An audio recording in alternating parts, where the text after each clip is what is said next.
За мен е чест, че получавам това признание, но и голяма отговорност към всички, които гласуваха за моята номинация. Не мога да скрия, че съм щастлив, още повече в една конкуренция с толкова изявени и достойни политици. Това признание показва, че ние сме на прав път. И аз искам от името на всички мои колеги да говоря, тъй като смятам, че ние сме един отбор, който в миналото получи не малко опити да бъде разтурен, но това признание също така не задължава и за в бъдеще ние да продължим да работим все така открито и честно за просперитета на нашия град, на нашата област.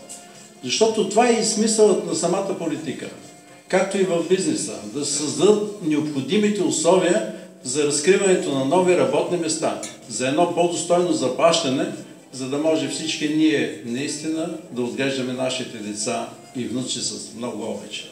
Още веднъж искам да благодаря на вестник Марица за номинацията и за признанието и на всички вас да пожелая много здраве, благоденствие и успехи във всичките ви начинания. Благодаря.